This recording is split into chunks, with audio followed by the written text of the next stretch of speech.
வணக்கம் நண்பா.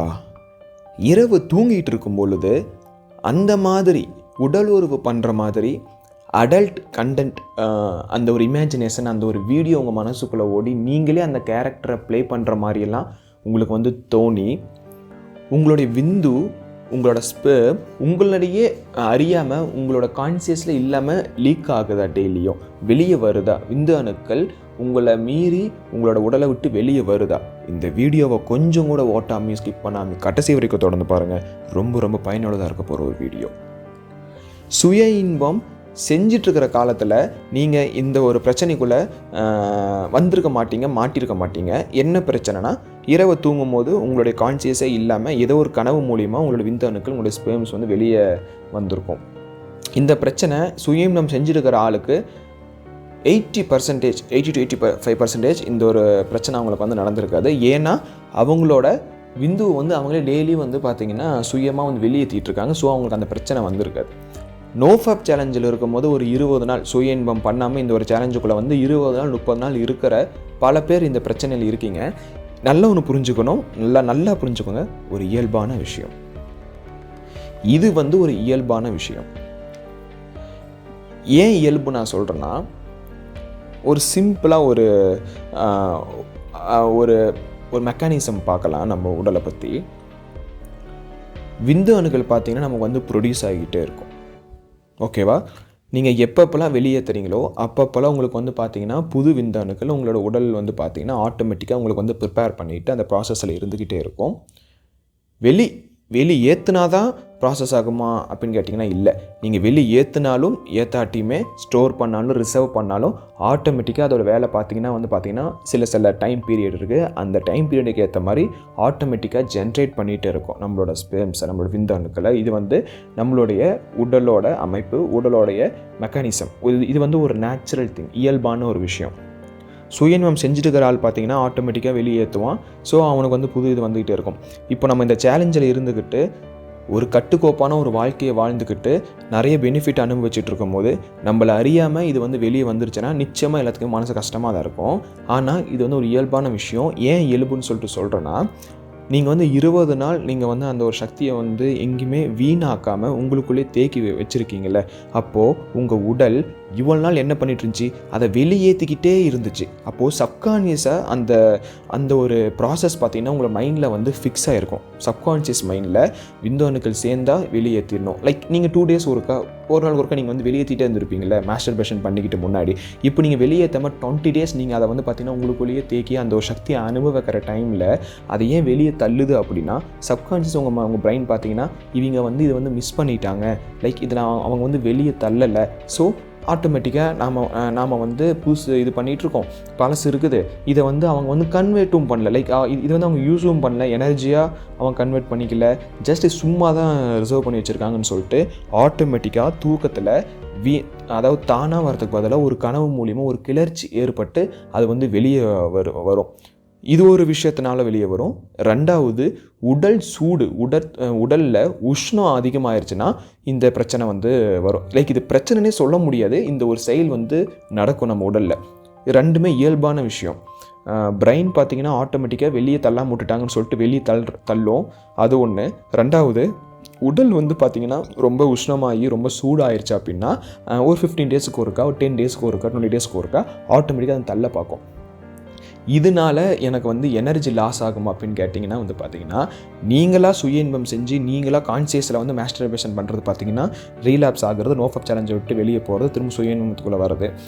இது பார்த்திங்கன்னா வெளியேற்றும். ஓகேவா? ஆனால் முக்கியமான ஸ்பெர்ம்ஸை, ஒரு வீரியமான ஸ்பெர்ம்ஸ் எல்லாம் வெளியேற்றாது. நைட்டு தூங்கும் பொழுது அந்த 15 daysக்கு ஒருக்கா வரதெல்லாம் பார்த்திங்கன்னா அது இந்த முக்கியமான ஸ்பெர்ம்ஸில் வெளியேற்றாது. உங்களோட அன்கான்ஷியஸில் வர ஸ்பெர்ம்ஸ் எல்லாமே பார்த்திங்கன்னா ஓவர்லோடட் ஸ்பெர்ம்ஸ், லைக் அது எல்லாமே வேஸ்ட் ஸ்பெர்ம்ஸ் மாதிரி தான். ஸோ நீங்கள் கான்சியஸாக சுய இன்பம் செஞ்சு வர ஸ்பெர்ம்ஸை காட்டிலும் இது பார்த்திங்கன்னா ஒரு டம்மி ஸ்பெர்ம்ஸ். இதில் அவளை சக்தி இருக்காது. ஜஸ்ட் இது எல்லாமே பார்த்திங்கன்னா ஒரு முட்டாள் ஸ்பெர்ம்ஸ் மாதிரி தான். எந்த ஒரு வீரியமும் இருக்காது, எந்த ஒரு சத்தும் இருக்காது அந்த ஸ்பெர்ம்ஸில். ஒரு வேஸ்டேஜ் ஸ்பெர்ம்ஸை தான் நம்மளோட உடல் வெளியேற்றுது அந்த டைமில். அதனால இதை பார்த்து அச்சம் அடைய வேண்டாம். யாருமே இதை பார்த்து பயப்பட வேண்டாம், அச்சம் அடைய வேண்டாம். இது ரொம்ப இயல்பான விஷயம். இது பேர் நைட் ஃபால் அப்படிம்பாங்க, சில பேர் வெட் ட்ரீம்ஸ் அப்படிம்பாங்க. நேரத்துக்கு தகுந்த மாதிரி, இடத்துக்கு தகுந்த மாதிரி பேர் மாறும். ஸோ உங்களோட அண்டர்ஸ்டாண்டிங் என்னென்னா, இப்போது நீங்கள் பார்த்த வரைக்கும் நீங்கள் வந்து என்ன புரிஞ்சுக்கணும் அப்படின்னா, இது வந்து ஒரு இயல்பான விஷயம். இதுக்கும் சுய இன்பம் செய்யாமல் நோஃபாப் சேலஞ்சர் இருக்கிறதுக்கும் எந்த ஒரு பிரச்சனையும் இல்லை. அது ஒரு இயல்பு, இது ஒரு இயல்பு, சரியா? ஸோ இது உங்களுக்கு வந்து டிஸ்டர்பாக இருக்குது, இது எனக்கு பிடிக்கலை, என்னுடைய நோஃபாப் சேலஞ்சோட வாழ்க்கையை பாதிக்குது அப்படின்னா நான் 1-2 டிப்ஸ் சொல்கிறேன். அதை ஃபாலோ பண்ணால் இது வந்து உங்களால் வந்து கட்டுப்படுத்த முடியும். லைக் திரும்ப நான் சொல்கிறேன், கட்டுப்படுத்தக்கூடாது. I am sorry, extremely sorry.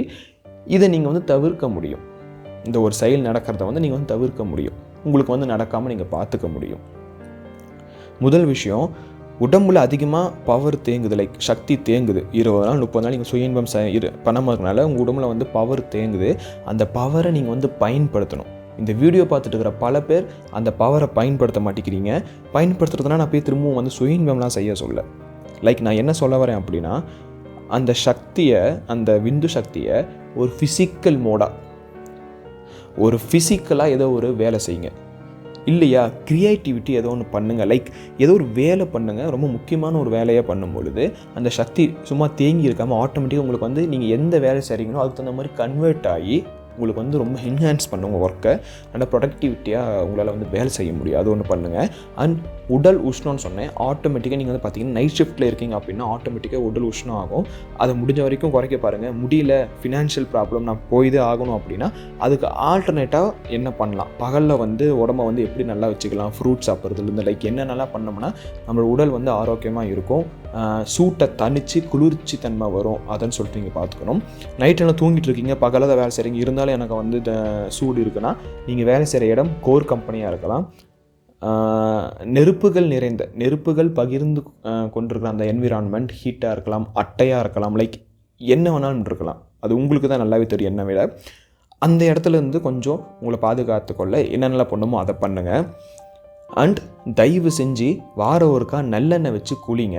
முடியலையா, கோகனட் ஆயில் இருக்குல்ல, அட்லீஸ்ட் வீக்லி த்ரைஸ் இல்லைனா மினிமம் ட்வைஸ் ஆகுது ஆயில் ஃபுல்லாக அப்ளை பண்ணிக்கிட்டு தலைக்கு குளிங்க. நல்லெண்ணெய் வச்சு குளிக்காத பட்சத்துக்கு கோகனட் ஆயில் ரொம்ப ரொம்ப ஈஸி. முடிஞ்ச வரைக்கும் கடையில் வாங்காமல் எங்கன்னா ஒரு வில்லேஜ் சைடு இல்லைனா டவுன் சைடு பார்த்தீங்கன்னா அவங்களே பார்த்தீங்கன்னா அந்த தேங்காவை அரைச்ச எண்ணெய் இருக்கும். லைக் கோகனட் ஆயில் பார்த்தீங்கன்னா நேச்சுரல் கோகனட் ஆயில்னு சொல்லிட்டு இருக்கும். அதை தேடி பிடிச்சி வாங்குங்க. வில்லேஜில் இருக்கிற பீப்புள்ஸுக்கு ஆப்வியஸாக தெரியும் அதை எப்படி பண்ணுறாங்க என்னன்ட்டு. கடையில் விற்கிறது வந்து பார்த்திங்கன்னா மோஸ்ட்லி 100க்கு 100 பியூராக இருக்காது. 99.9% பியூர்னு சொல்லுவாங்க. அந்த 1% லைக் அந்த 0.1% எங்கே போச்சு, அதில் தான் அவங்க வேலை தண்ணி பண்ணுவாங்க. ஸோ அது நம்ம பேச வேணாம். பியோர் கோகனட் ஆயிலாக இருக்கட்டும், எது பியோர் ஆயிலாக வாங்கி அப்ளை பண்ணுங்கள். ஆட்டோமேட்டிக்காக சூடு வந்து தனியாக ஆரம்பிக்கும். அண்ட் ஆகாரங்கள் பார்த்திங்கன்னா மோர், ஃப்ரூட்ஸு, என்னென்னலாம் குளிர்ச்சி தர விஷயங்கள் இருக்கோ, ஒன்றுமில்ல கம்மங்கூழ், அதுவும் ரொம்ப ஒரு நல்ல குளிர்ச்சி தர வேண்டிய ஒரு இது. தயிர், மோர், லைக் இது எல்லாமே பார்த்திங்கன்னா குளிர்ச்சி தரும். உங்கள் வீட்டில் கேளுங்க, சிம்பிளாக சின்ன டிஷ்ஷாக சொல்லுவாங்க, அதை நீங்கள் ட்ரை பண்ணுங்கள். ஆகாரங்களாக எடுத்துக்கோங்க. ஆட்டோமேட்டிக்காக சூடு வந்து தனியாக ஆரம்பிச்சிடும். உங்களோட உடல் நல்லாயிருக்கும். இந்த பிரச்சனை நின்றுச்சு அப்படின்னா அந்த நைட் ஃபால் வெட் ட்ரீம்ஸ்லாம் உங்களுக்கு வந்து வரவே வராது. உன் வாழ்க்கை உன் கையில். நன்றி நண்பா.